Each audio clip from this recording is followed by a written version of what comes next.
মেয়েকে খেতে দিয়ে আমাদের জন্য আবার মানে ভর্তাটা বানাইতেছি পাটায় বেটে। তো এখানে একটা কথা বলে রাখি, কচুটাকে উঠানোর পর কচুটাকে উঠানোর পর মানে 2 সপ্তাহ পর্যন্ত রোদে রাখতে হবে। না হয় যদি লাকড়ির চুলা থাকে তাহলে লাকড়ির চুলার সাইডে রেখে আগে পানিটাকে শুকিয়ে নিতে হবে, শুকিয়ে তারপর মানে এরকমভাবে ভর্তা বানাতে হবে।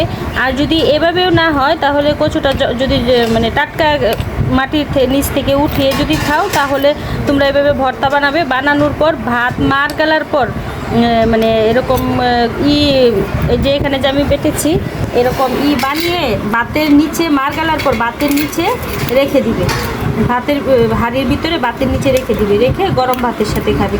মানে খেতে কিন্তু অসাধারণ লাগে। আর যাদের শরীরে বাত বিষ ব্যথা মানে এগুলা খুব কমায় আর কি এই ভর্তাটা। এটা হচ্ছে বিষ কচু, গ্রামে থেকে উঠে আনছি। এখন এই বিষ কচুটা আমরা ভর্তা বানায় খাবো। আমি কখনো খাই নাই বলতে আমি শ্বশুর বাড়িতে এসে খাইছি আর কি, আমি বাপের বাড়িতে কোনো সময় খাই নাই।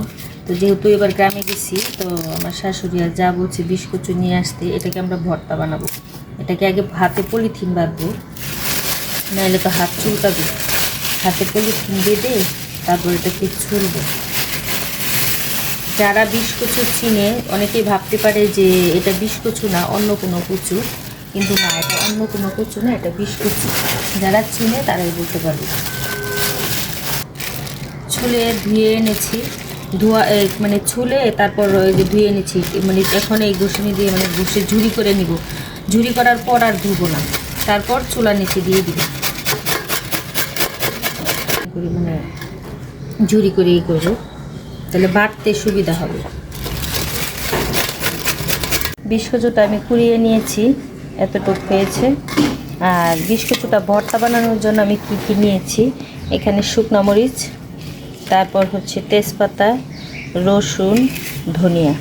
এখন এগুলাকে আমি চুলার নিচে দিয়ে রাখবো মচমচে হওয়ার জন্য। আর সাথে এই কচুটাকেও দিয়ে রাখবো, মানে গ্যাসের চুলা তো, আর যদি গ্যাসের চুলা না থাকে লাকড়ির চুলায় থাকলেও হবে, লাকড়ির চুলা থাকলেও হবে। সেটা মানে পারলে কচুটাকে একটু নেড়ে চেড়ে চুলায় নিলেই হবে।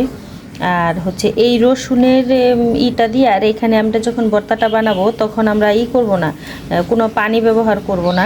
এটা রসুন আর কচুর যে জলটা থাকবে সেটা দিয়েই মানে ভর্তাটা বানাবো। এটার মধ্যে শুধু লবণ দিব, এটা আর চুলায় দিব না। এভাবেই কাঁচা ভর্তা বানিয়ে খাবো। আমি বললাম না যে আমি এখন এসে খাই, কিন্তু আমি আমাদের গ্রামে বিষ কচুর পাতাগুলা ওই ক্ষেতের আলি যে ক্ষেতে যে ধান লাগায় ওই ধান বীজ করার জন্য করা হইতো আর কি। বিষ কচুর পাতাগুলো আমরা কখনো খালি হাতে ধরতামই না। আর এখানে এসে বিষ কচু ভর্তা খাই কি, মানে কুমিল্লার যারা তারা একমাত্র বলতে পারবে, কুমিল্লার মানুষ এই বিষ কচু ভর্তাটা খায়। মানে বাটলে তো খেতে খুব ভালো লাগে, খুবই মজা, কিন্তু করতেই তো খুব কষ্ট না। যে প্লেটে মানে থালে রেখেছি, এখন এগুলাকে চুলার নিচে দিয়ে দিব। এই যে ধরানো চুলার নিচে যে রাখলাম, এটাই মানে হবে, একটু তাপে একটু শুকাবে, তারপর ভর্তা বানাবো পাটায় বেটে। যে কচুটা চুলার নিচে দেওয়াতে কেমন শুকনা শুকনা একটা ভাব এসে পড়েছে। আর এখানে ধনিয়া, শুকনা মরিচ, তারপর তেজপাতা, রসুন এগুলো মচমচে হয়েছে। আর এখন আমার মেয়েকে খেতে দিব। আমার মেয়ে স্কুল থেকে আসছে তো, আগে ওকে খেতে দিব, তাই ওর জন্য অল্প করে মানে বেটে নেব, বেটে ভাত খেতে দিব।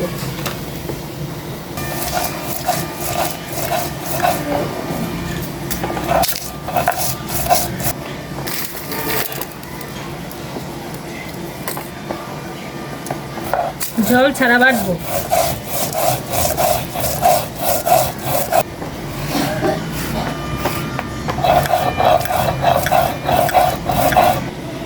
আমার ভর্তাটা হয়ে গেছে, এখন মেয়েকে খেতে দিব। যারা কুমিল্লার মানুষ তারা বুঝবে যে এই ভর্তাটা খেতে কি মজা।